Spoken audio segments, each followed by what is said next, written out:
हाय, मी अस्मिता. मस्तिकी पाकशाळेमध्ये तुम्हा सगळ्यांचं खूप खूप स्वागत आहे.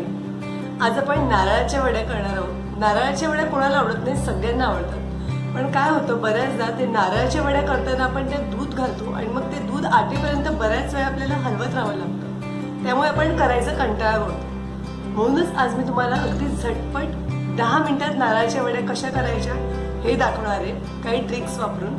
तुम्ही नक्की बघा रेसिपी. आवडली तर नक्की ट्राय करून बघा ही रेसिपी. तर बघूया आपण आता रेसिपी.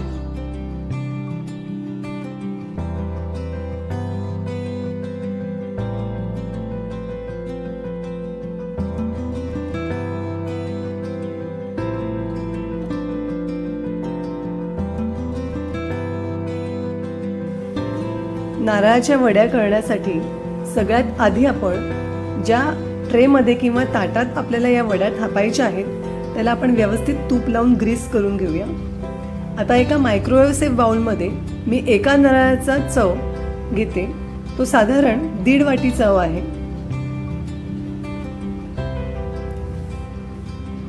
म्हणजे एका नारळासाठी मी साधारण 1 वाटी साखर वापरणार आहे इकडे. आता तुम्हाला वाटलं तसं तुम्ही कमी जास्त करू शकता साखर. आता यामध्ये मी आपल्या घरची साय जी असते ती टाकली आहे अर्धी वाटी. याऐवजी तुम्ही बाहेर बाजारात जे फ्रेश क्रीम मिळतं तेही वापरू शकता. आपण यात तूप अजिबात टाकलेलं नाही आहे, कारण मलईमुळे किंवा साईमुळे त्याला तूप सुटतंच. आता हे आपण व्यवस्थित मिक्स करून घेऊ. मी हे मायक्रोवेव्हमध्ये करणार आहे. ज्यांना मायक्रोवेव्हमध्ये नाही करायचं आहे ते जाडबुडाच्या कढईतही हे करू शकतात. आता सुरुवातीला मी फक्त 5 मिनिट हे मायक्रोवेव्हमध्ये ठेवणार आहे आणि साधारण 2 मिनिट झाले की आपण ते एकदा हलवून घेऊ. मी 5 मिनिटासाठी लावते हे. आता साधारण 2 मिनिट झाले, आपण हे हलवून घेऊ व्यवस्थित.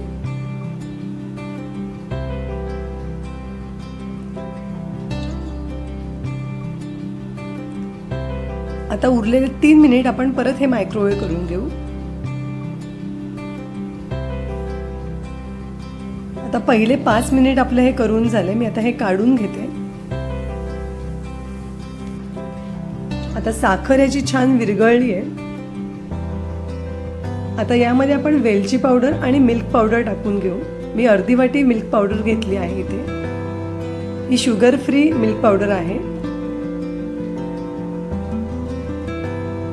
आता हे व्यवस्थित आपण मिक्स करून घेऊ, म्हणजे ह्याच्या गुठळ्या नाही होणार.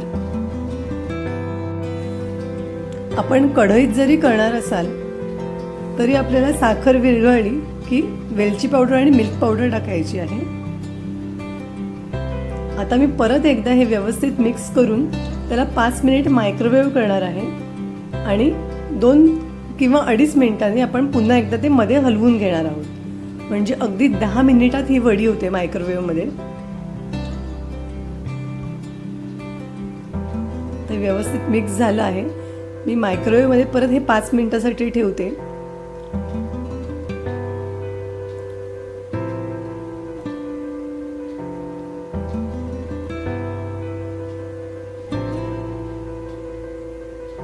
आणि साधारण 2.5 मिनिट झाल्यावर आपण पुन्हा एकदा याला हलवून घेऊ. मी आता एकदा हलवून घेते याला.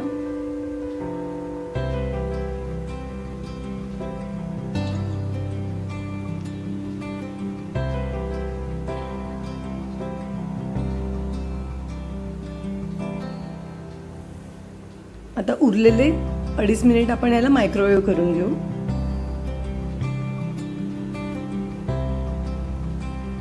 झालेलं आहे. आपण काढून बघू. आता याला छान तूप सुटलं आहे. आपण त्यात बिलकुल तूप टाकलेलं नाही तरी सुद्धा याला तूप सुटलंय आणि हे ऑलमोस्ट झालेलं आहे. तरी अजून थोडं ड्राय होण्यासाठी मी त्याला फक्त अजून 1 मिनिट मायक्रोवेव्ह करून घेते. म्हणजे काय होईल, ही वडी अगदी मऊ नाही होणार. वरून ड्राय आणि आतून लुसलुशीत होते. मग आता मी फक्त 1 मिनिटासाठी परत हे लावून घेते.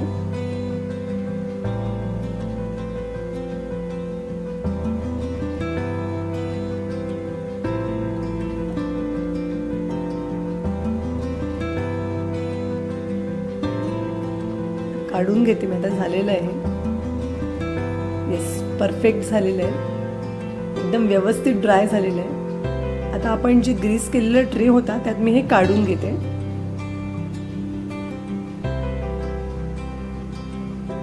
साधारण 11 मिनिटामध्ये आपली ही परफेक्ट वडी होते तयार. फक्त आपण मध्ये मध्ये 5-5 मिनिटं लावायचे आणि मध्ये मध्ये एकदा हलवून घ्यायचे. आता आपण व्यवस्थित पसरवून घेऊ ही वडी. जरी आपण मायक्रोवेव्हमध्ये नाही केली आणि कढईत केली तरीही पटकन होते ही वडी, कारण यात आपण दूध नाही वापरत आहोत, मिल्क पावडर वापरतो आहोत आणि मिल्क पावडरमुळे अगदी छान खव्यासारखी टेस्ट येते या वडीला आणि अगदी झटपट होते. आता आपण यावर थोडे बदामाचे काप टाकून याला गार्निश करूया. आणि हो, ही आपण मऊ असतानाच कापून घेऊ, कारण जशी गार होते तशी ती वडी घट्ट होत जाते.